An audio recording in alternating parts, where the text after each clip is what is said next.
الحمدللہ وکفا وسلام علی عبادہ الذین اصطفیٰ خصوصاً علی سید الانبیاء علیہ التحیۃ والثناء اما بعد فاعوذ باللہ من الشیطان الرجیم بسم اللہ الرحمن الرحیم ان تبدوا الصدقات فنعم ما ہی وان تخفوها وتؤتوها الفقراء فهو خیر لکم وَيُكَفِّرُ عَنْكُم مِّن سَيِّئَاتِكُمْ وَاللَّهُ بِمَا تَعْمَلُونَ خَبِيرٌ صدق اللہ مولانا العظیم۔ بعد از حمد و ثنا سورہ بقرہ کی 271 نمبر آیت مبارکہ آپ نے سماعت فرمائی۔ مالک کریم ارشاد فرماتا ہے، اگر خیرات اعلانیہ دو تو وہ کیا ہی اچھی بات ہے،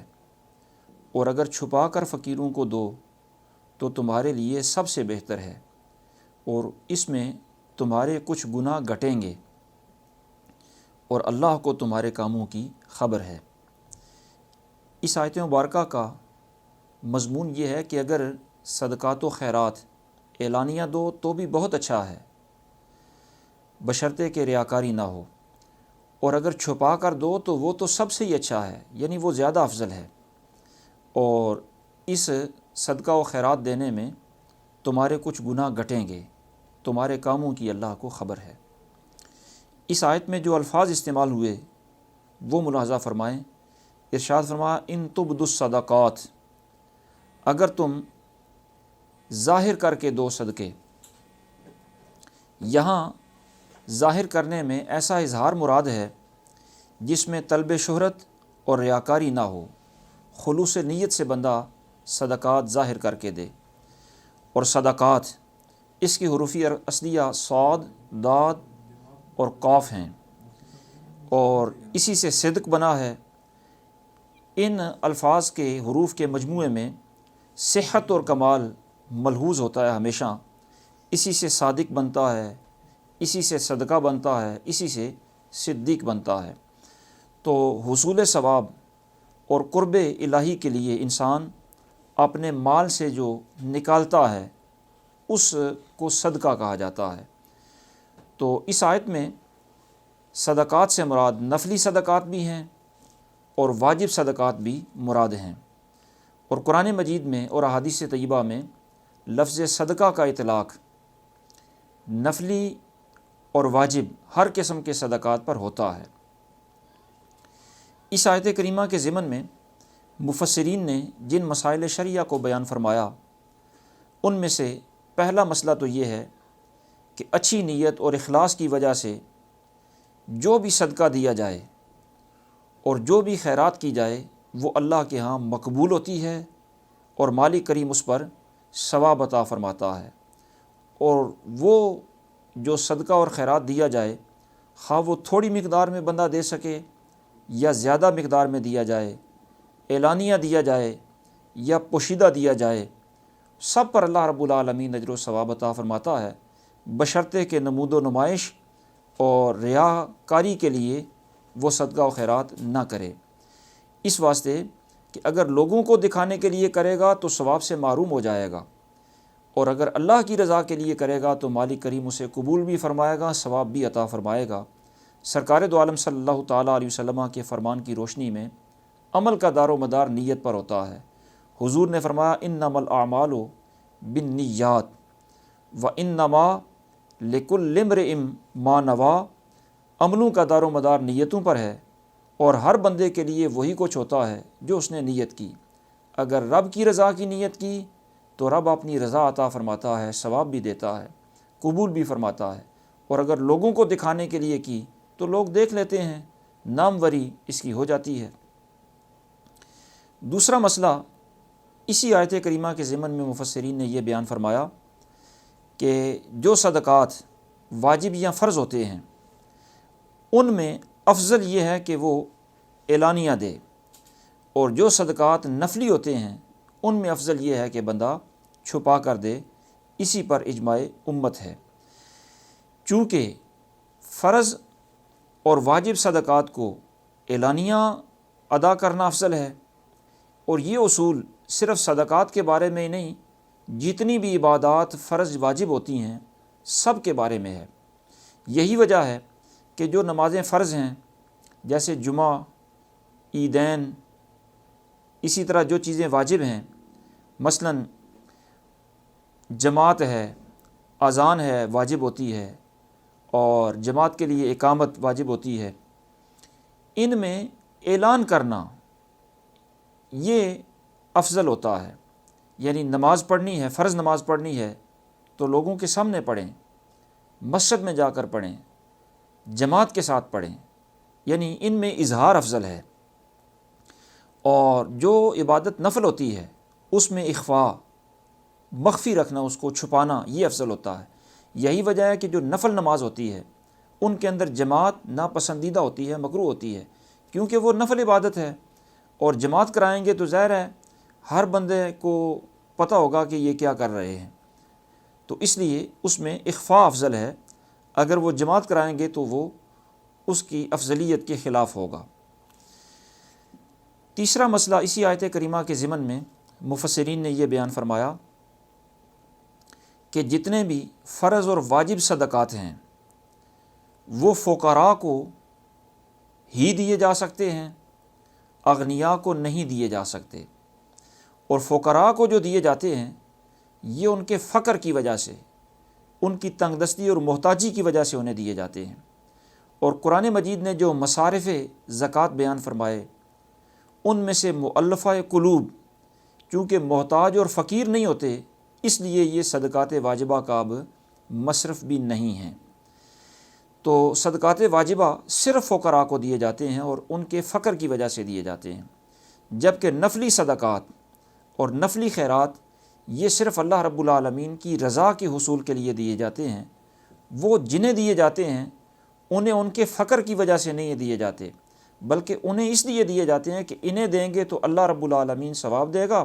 مالک کریم راضی ہو جائے گا۔ لہٰذا نفلی صدقات اغنیاء کو بھی دے سکتے ہیں اور فقراء کو بھی دے سکتے ہیں، سب کو ان میں نفع حاصل کرنے کا اختیار ہوتا ہے۔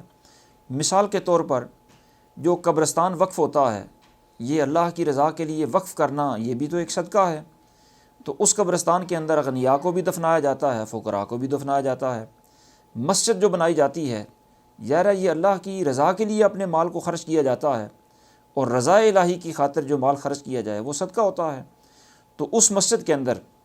اغنیاء بھی نماز پڑھتے ہیں، عبادات کرتے ہیں، فقراء بھی نماز پڑھتے ہیں، عبادات کرتے ہیں۔ اسی طرح جو ایصال ثواب کے لیے کھانا اور نظر و نیاز، فاتحہ، کل شریف، چہلم، عرس، 11ویں شریف کا ختم، میلاد شریف کا تبرک، یہ جتنے بھی صدقات ہیں رضا الہی کے لیے کیے جاتے ہیں، ان کو اغنیاء بھی کھا سکتے ہیں اور فقراء بھی کھا سکتے ہیں۔ اسی آیت کریمہ کے ضمن میں مفسرین نے یہ مسئلہ بھی بیان فرمایا کہ اگر کوئی بندہ نیکی کرے یا نفلی صدقہ کرے تو اس کے لیے تو افضل یہی ہے کہ وہ خود اسے پوشیدہ رکھے، لیکن جس پر وہ نیکی کر رہا ہے، جس کو وہ صدقہ اور خیرات دے رہا ہے، اس کے لیے بہتر یہ ہے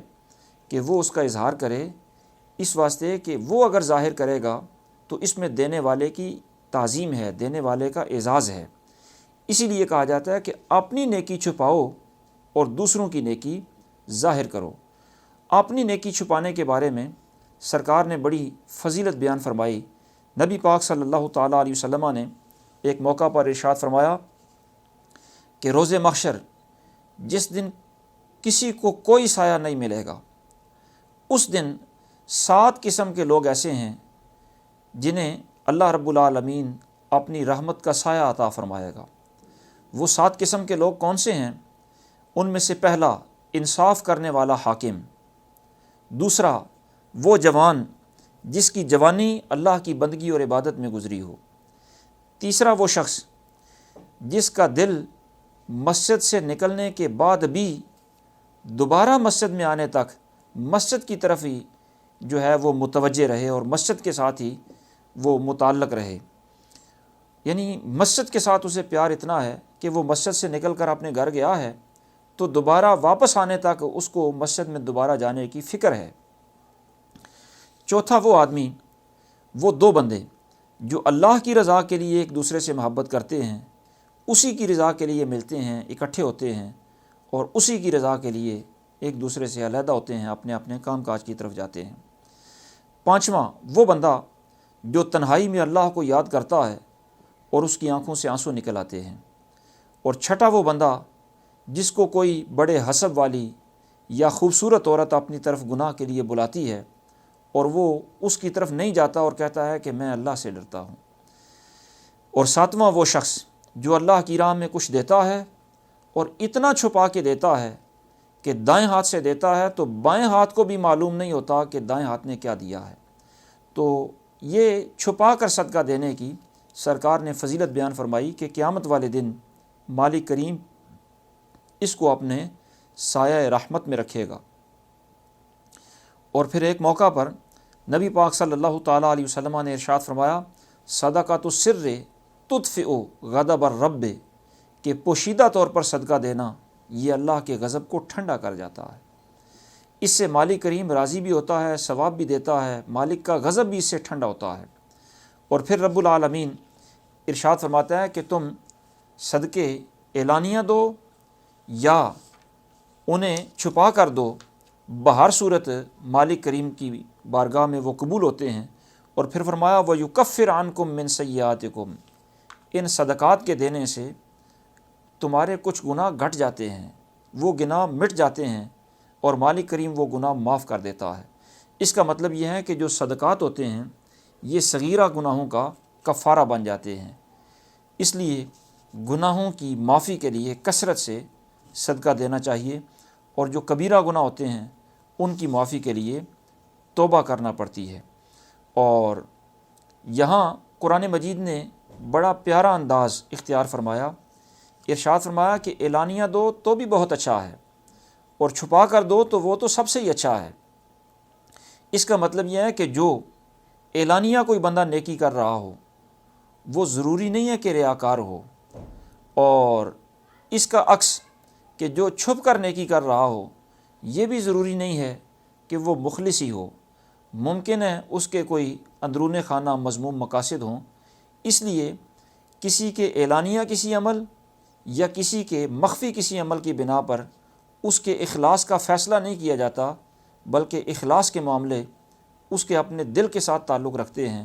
دعا ہے اللہ رب العالمین انہی کلمات کو شرف قبولیت عطا فرمائے۔ وما توفیقی الا باللہ العلی العظیم۔